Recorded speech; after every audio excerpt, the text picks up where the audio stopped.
everybody, it's me again, Jack Wallen, back in the recording studio with Chuck Buddha's Desert Fangs. I think it's the fourth book in this series that I've recorded for him. It's a really, really fun series. It's a Western thriller with a little bit of a YA twist.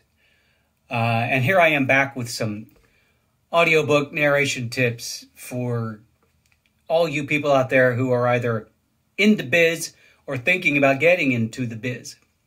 I actually just started recording chapter 32, and I got one sentence in and messed up and had to go back. But I thought something hit me that I thought I would talk about. And this will be brief, I think. But this one's really, really important.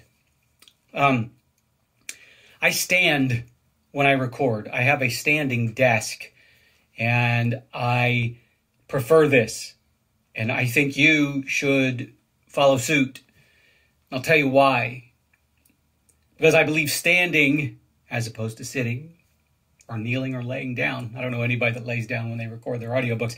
But standing makes it possible for you to breathe properly. And breathing properly is key in recording audiobooks. It not only allows you to finish or to record longer sentences without breaks, it allows you to do more with your range. Because what happens is if your torso collapses in on itself, you all of a sudden you're introducing stress into your body, which creeps up into your neck and your face. The last thing you want when you're recording anything, whether you're speaking or singing or anything, is stress. And one of the best things you can do for that is your breathing. So I'm going to show you something that I tend to do while I'm recording and singing too. But it's really important for recording for those of you who don't sing. Really quickly, just very quickly, how we breathe is important. If you have the ability, whether it's live or a video or something, watch a baby breathe. Watch a baby asleep breathing. When a baby inhales, their belly goes out. When they exhale, their belly goes in. That's natural breathing. That's how we are supposed to breathe. That's how our bodies are built. Because we have this thing called the diaphragm. And when our bellies go out, the diaphragm lowers and allows for more air to get into our lungs. See? I'm breathing. You see that right there? Now, here's what happens. This is just a theory of mine. I don't have any facts to back this up. But sometime around middle school, junior high, this becomes really important for both men and women, young boys and young girls, young men and young women. This area becomes really important for obvious reasons.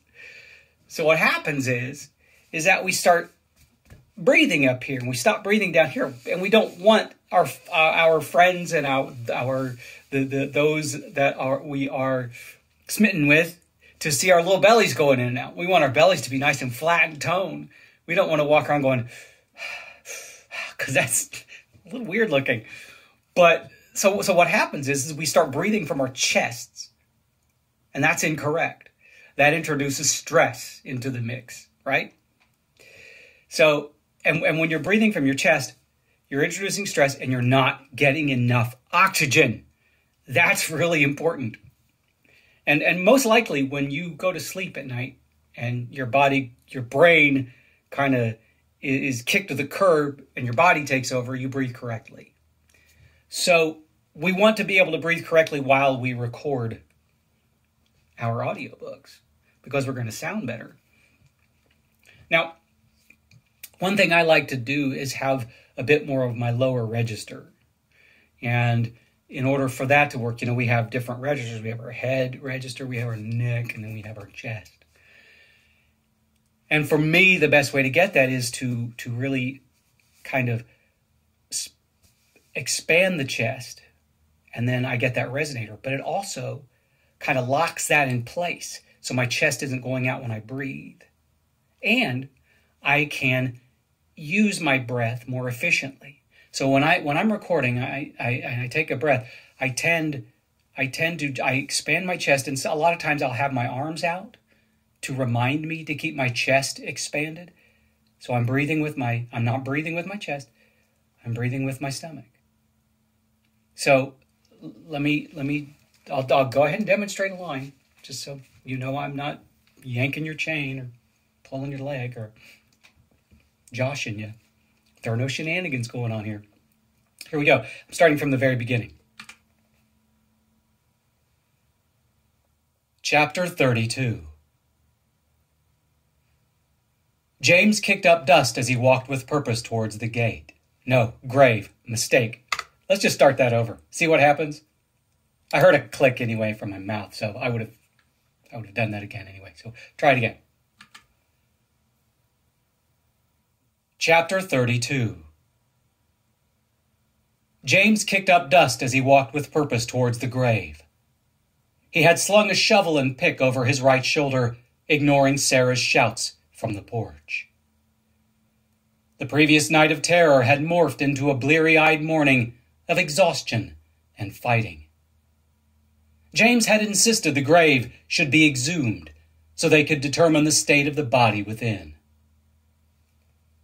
That's all I'm going to show you right there. But you can see, I hope you can see, that my chest, I probably should have worn a tight shirt, but it's cold, so, probably should have been able to see that my chest didn't move. My shoulders don't move. Just my belly moves. No tension. I can use my resonators a little better. So, as you're practicing this, make sure that you're able to expand that chest. Here's one way to do it. You can hold your arms up, breathe in, sigh. Now, lower your arms while you keep your chest expanded. It should feel really big. Now, I'll let my chest go. See that? Of course, you can't really see it as well because I have a big old baggy sweatshirt on. Yeah. Anyway, so there's my tip for today. I hope it helps you out there, and I hope those of you who don't record audiobooks just listen to audiobooks or just know me or just want to hear me blather on. Found something interesting. Who knows? Anyway, thank you for listening. Thank you for supporting indie artists of all kinds, be it authors, narrators, musicians, dancers, painters, whatever, filmmakers. Thank you, because we couldn't do what we do without you. I know this because you know me and I know you and blah, blah, blah. Anyway, thank you so much again. Have a wonderful day. Be safe, and be good to yourself. We're going to get through this. Thank you, everybody. Bye-bye.